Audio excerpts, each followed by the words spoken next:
So thank you. I appreciate you taking time out of your day. They've kind of got me tied fairly close to the podium over here so that she can record this, which is absolutely terrifying. So I'll have to be very careful, or our marketing people will certainly crush me. This is not a Forescout sales pitch, so we'll just start there, that I am not here to try to sell you on Forescout. I'm here to talk to you about what are some of your greatest threats today. And last week I was up in Washington at a Mission Link meeting, and there were a number of folks from the CIA and NSA presenting. And our threat vectors changed. What used to be the loose nut between the keyboard and the seat back was your biggest threat to your network. You know, your users, phishing attacks, people checking on emails that are absolutely convinced that they're related to the king of Ethiopia and that they've won the lottery, and all they have to do is click here and they're in. So that's my I Love Me slide. I did 35 years with the Marine Corps, and 20 years active duty, and then 15 years as civil service. I had all the bases east of the Mississippi, and every Marine base is a city. Some of them are cities with airports, and some of them are cities with infantrymen. And if you think about a Marine base, every year, a third of your population leaves. And you've got everything from rental properties to stoplights to police to fire to 911 centers. And I was in 6 states, 8 bases, 9 countries we provided networks for. It was the most demanding, challenging, rewarding part of my career. Every state is different. Every city is different. Some of them have stoplights on the network. Some of them don't. Some of them have cameras. Some of them have RFID. Some have ICS. Some have SCADA. Our threat vector has changed. Yesterday, it was the human factor. Today, if you really honestly think about it, it's all that stuff that doesn't have an operating system. It's all that stuff that has firmware. There's your threat. Your biggest threat vector are things that you have sometimes no visibility of, and other times no awareness of. And we're going to talk about what we did in the Marine Corps as a use case, and how we discovered things that terrified me. As a Marine with 35 years, I've been terrified twice in my career. Once when I originally came in, I did minefields. So the first time I walked in a live minefield was terrifying. Getting married was pretty scary, but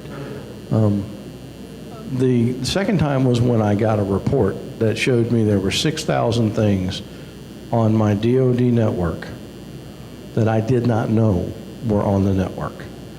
And my poor CISO was standing there. He's a lieutenant colonel with a master's degree in cyber security. We had 2 NACs and a tool that did network discovery. And a company comes in and finds 6,000 things on my network that we did not know were touching my network. And if that wasn't the worst day that I've ever had, I don't know if it could have a worse one, because I got to go see the general, and that was not pleasant. Managed and unmanaged endpoints. You know, the ones with Microsoft operating systems, we are still in the fight of trying to maintain compliance. I couldn't get SCCM to be more than 60% reliant. So can I leave 40 windows and doors open? If I go out in a parking lot with 100 cars, 60 of them are locked and 40 of them are wide open. That's not acceptable. That wasn't acceptable. We're still in the fight of trying to just close patching and management of fundamental baseline security stuff. And I was going through security personnel because they did not come into cybersecurity to do patch, scan, validate, report, patch. Scan, validate, report, patch, scan, validate, report. Cut a ticket and go have touch labor, go fix it, patch, scan, validate, report. These are brilliant people who wanted to go be proactive. They wanted to play whack-a-mole. They wanted to go out there and really wrestle with bigger issues instead of patch, scan, validate, report, which actually, after about 6 months, they were done. They were ready to move on. And that was where I noticed my turnover rates in that section were higher than any of the rest of my organization. So we decided to come up with a plan. I went to the whiteboard and said, I want y'all to build me this thing called Comply to Connect. I said, this is what I want. When any device touches my network, I want something to discover it the instant it touches the network. If it's a classified device, immediately fence it off. Report it through my ticketing system, change management database, give it a pop-up. Do not allow it to pass any traffic, because classified to unclassified spillages are very expensive. For you, the taxpayer, very expensive. So, and after that, if it's an allowable device, do a hygiene inspection and get it compliant before it's allowed on the network. Do it all in under 42 seconds, except on Patch Tuesday for managed devices. Cut a ticket if anything doesn't work right. Fix everything that you can. And keep it compliant and do continuous monitoring. Homeland Security came up with a program called CDM off of Comply to Connect. And in the National Defense Authorization Act, they're required to do Comply to Connect.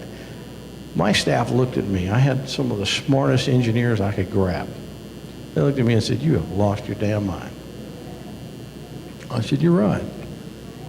I want to automate baseline security functions. I want to take the human factor out of this and quit. I'm from North Carolina. I want to quit wrestling alligators. I want to go hunt pregnant alligators. No alligators were ever hurt or wrestled. We love alligators. They're a protected species. I want y'all to get proactive versus reactive. I want some of y'all to be forensics analysis specialists. I want some of you to go to forensics analysis and some of the FRED schools, the NK schools. And let's get proactive. And let's start looking at log files and behavioral analytics. Let's find that young person who walks up to your multifunction device, spoofs the MAC address, powers that device off, brings on a terabyte hard drive with 10,000 copyright infringements on it, and plugs it into your network using the MAC address from your multifunction device. Yes, I'm speaking from experience. Let's find that IP-based camera, that radio frequency identification system that the logisticians are using to move trains and pallets of material through your city, through your streets. Let's look at that water purification, sewage treatment plant, and that OT stuff that's out there. Because your threat vector is no longer the loose nut between the keyboard and seat back. It's all those devices that don't have people tied to them. Most of your workstation and compromises are over 2 years old. That's a surprising fact. So those are your industry stats. You know, Mark Twain said there's lies, damn lies, and statistics. So there's your industry stats. I'll agree with most of them. 80% of your attacks come in through a known vector. And you know why? Because your people are patching, scanning, validating, and reporting on your managed systems with operating systems. But all it takes is one camera that all of a sudden stops looking at a video server and your storage database and suddenly starts accessing your Active Directory or your Exchange or your DNS. There was a college out here, not in this state, on the west of the Mississippi that got attacked through a denial of service DDoS attack. Did you hear about it? It was a couple of months ago. Vending machine. Vending machines, when they put those in, first thing you do is look for an open Wi-Fi. If they don't find one, they put it on the cellular network. And well, what happened? It was on an open Wi-Fi. That open Wi-Fi was talking to the LED lighting system. That LED lighting system was talking to the DNS. Hackers went in through a vending machine and did a denial of service to the DNS. 15 minutes every hour for 9 hours. Loss of complete services. Explain that to the boss.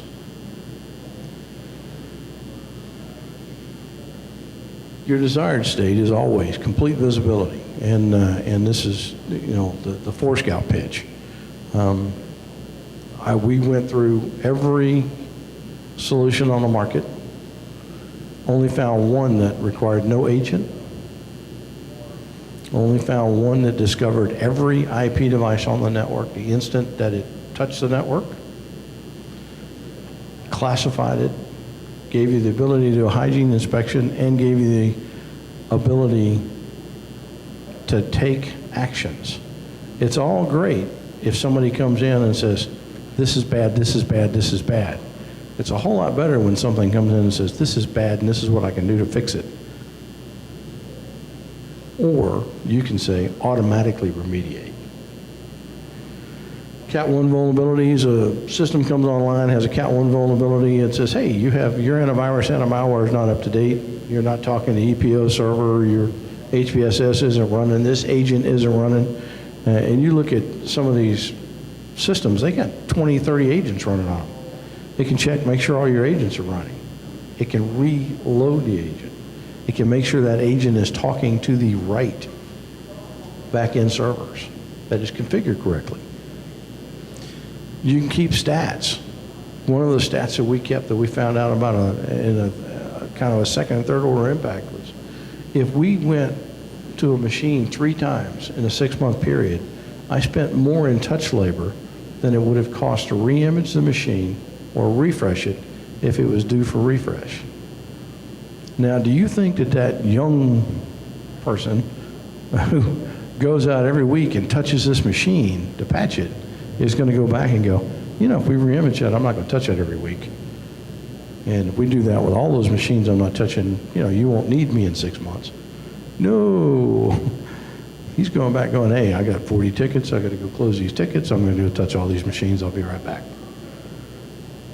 So we automated that process. We found all kinds of second and third order impacts of automating this. One was the people that were doing patch, scan, validate, report went from 16 to 4.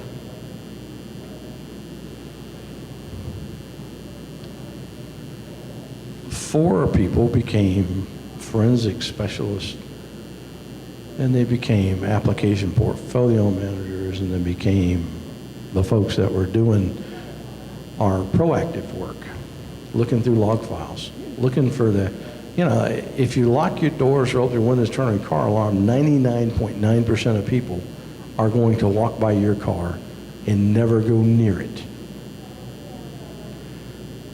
We need to look for that 1/10 of 1% who have the skills. If we can automate all the rest of that, we're really focusing on the people who have the ability to cause grave harm. So that was the whole idea. So you can, how do we get there? Policy enforcement. One of the things that we were able to do is to determine what kind of policy enforcement we wanted. When I say granular, we can do everything from tell the user You plugged an iPhone into a government workstation, and we don't authorize that. Here's your pop-up. To, here's your pop-up, and we turned off your USB port. To, we just fenced your machine into a secure VLAN, and you have to contact the cybersecurity manager to get access back to the network, because this is your 5th violation.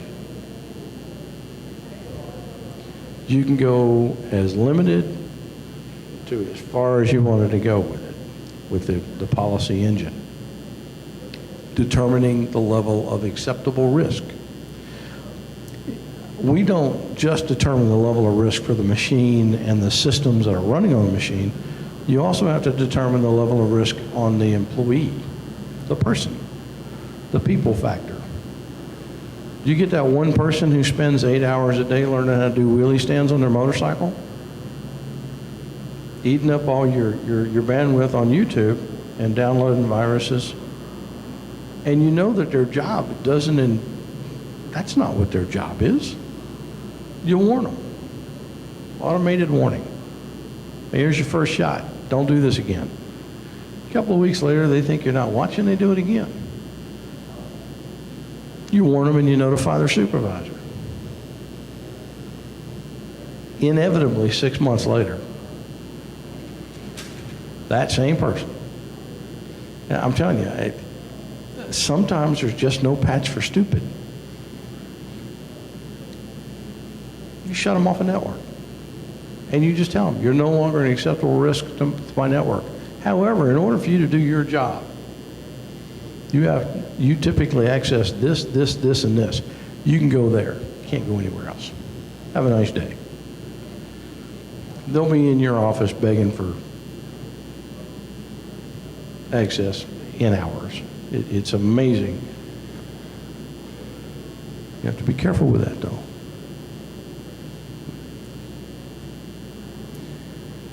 This is how Forescout sees devices with an agent-less install. No agent. The reason I went to work for them was I absolutely believed that this product was a game changer. And this is not a Forescout sales pitch. If you want sales, I got Jeff over here and Daisha right there. I am not the sales guy. When we saw that all we had to do is give them network access, and they told me everything that touched my network, and they pointed out 6,000 things that we did not know about, I have never been more surprised that these things were on a network. The military police had put cameras everywhere. There were 27 cameras at the main gate at Camp Lejeune, North Carolina. 27 cameras at one gate. There's license plate recognition systems on military police cars, driving around, grabbing license plates and running them through the National Crime Information Database. There were cameras and video recorders in the interrogation rooms. There were cameras all in the brig. And that was just the MPs. The logisticians had put RFID everywhere. Wireless radio frequency identification to track trains as they came in and out, supplies as they came in and out, food as they came in and out. Our supply folks had put wireless in all of the warehouses so we could track everything that was coming and going. Some of our IT people had put RFID in my data center so they could track the inventory of servers. For physical hardware, I'm like, well, why don't we use the automated system we have that gives you the serial numbers? Difference between having a logistician and an IT person working in your data center. So it can pull data from any or all of these in order to give you 250 data points about each piece of gear, including the software that's on that piece of gear. And that was one of our second and third order impacts, was being able to discover software. One of my biggest budget line items was my software licensing. And then, you know, I'm thinking we have 2,600 applications. I'm like, who in the world needs 2,600 applications? We run an inventory and there's over 4,000 applications. So I took one of those patch, scan, validate, report people and made them a portfolio manager. They started with Adobe. Hey. I had 1,000 Adobe Acrobat Pro licenses, and mainly for digitally signing performance appraisals for senior civilians.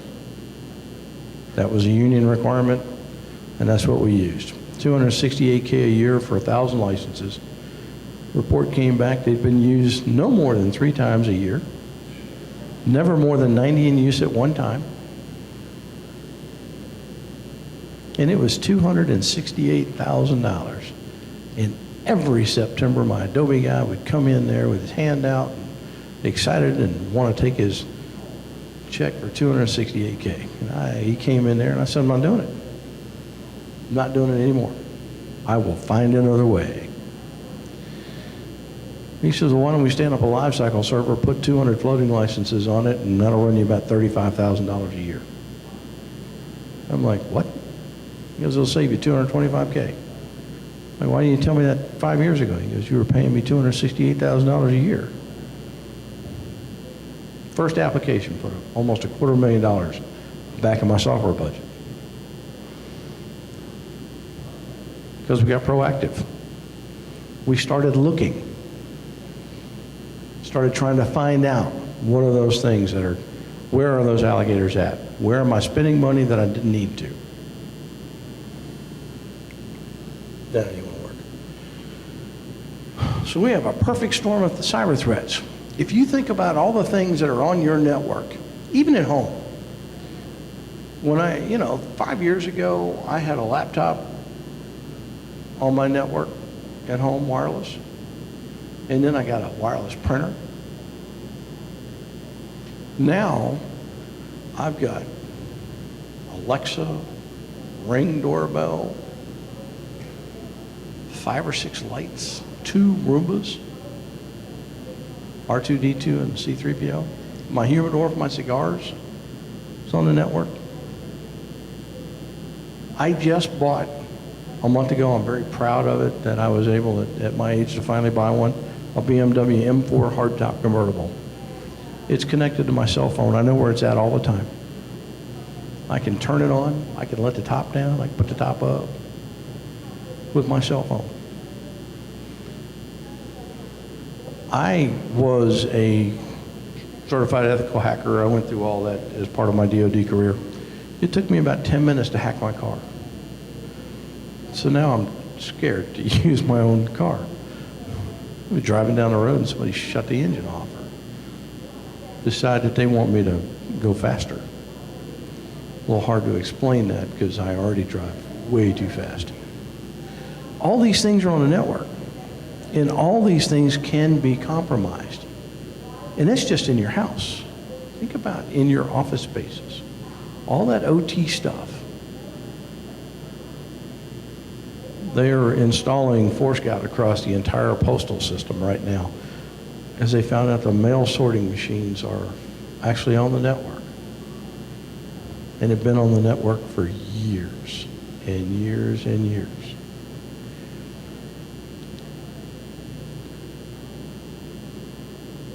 Your attacks, the Internet of Things, is something that we didn't plan for. We're busy patching, scanning, validating, reporting, staying compliant, and thinking about all those managed devices. And while we were doing that, industry put 5 billion things on the network that weren't operating systems we're using Mac or Microsoft. And this 30 billion, I mean, you're going to have 10 to 1. You can have 10 to 1 IoT to an operating system. And if you think about it, you're probably already there at home. I got 2 laptops, but I got 20 light bulbs and lamps and Alexas and you name it tied to the house system. It's really going to this tidal wave's already come, and we're completely unprepared for it. You may be, But I know when we saw it, I was completely unprepared for it. And it happened just like smartphones. In 1991, I was carrying a pager. In 96, I carried a flip phone. 97, I had a candy bar phone. 99, first smartphone. Now, your smartphone has more compute power than the Apollo mission that put people on the moon. These things are, this has gotten away from us, and it's not going to get any better. So, most important thing, if you can't see it, you can't determine the risk. And I can guarantee you that just like teenagers, it's doing something you're unaware of. I've raised 2 of them. And now that they're in their 30s and I have grandchildren, they are telling me things that I did not and do not want to know. Still don't want to know.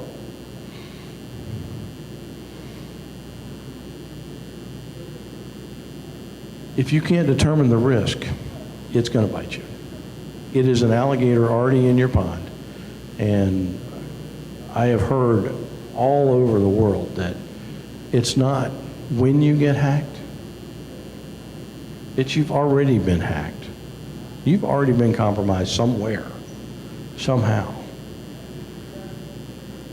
You just need to find out when it happened and make sure that it's still not ongoing. We proved that entirely too many times. I've got a top secret SCI clearance till next month. It finally expires after almost 40 years. I can't wait for it to expire. But that form you fill out, the SF-86, and the interviews you go through, OPM got compromised 2 years ago.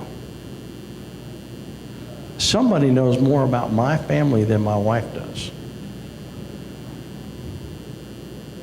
Somebody out there has more information on me than I know about myself, because I never pulled a copy of those investigations of all the interviews they did of my neighbors, my friends, my acquaintances, my family, because I really didn't want to know what they thought of me. I wanted to continue to love them.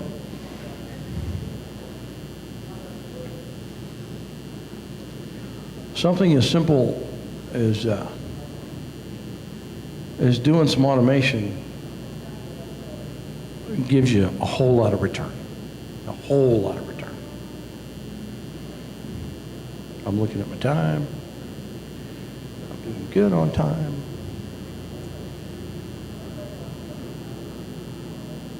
Asset and license management. There's another good one. Another way to save money. Ran Forescout and found out that I was paying for a whole bunch of licenses for things that we weren't using. Quit paying for them. Use that money to pay for training so my folks should be certified ethical hackers and forensics animals. We love squirrels. Didn't like the manager so much. Love the squirrels. Squirrels are good. So that's going to kind of conclude it. I'm going to go over 2 slides real quick that kind of demonstrate what it is that this meant to us in the Marine Corps and the DoD. That was our test. That was a test network that we dropped this on. I had SCCM, 60% reliable.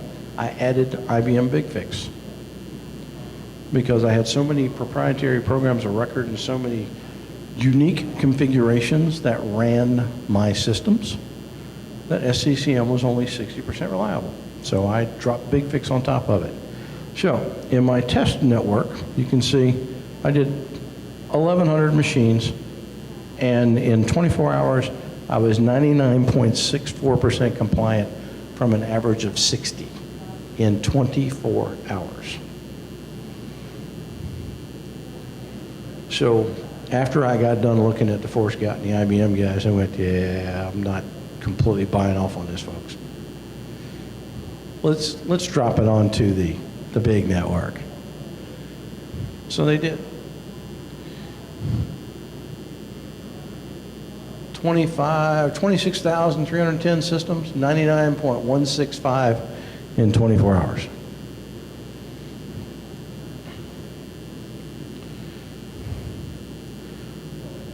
if I am 99.1% compliant,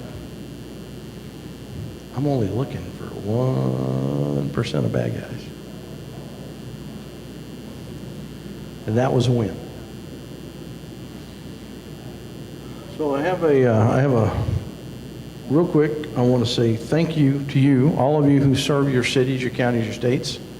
God knows you don't get paid for what you do anywhere near for what you're worth.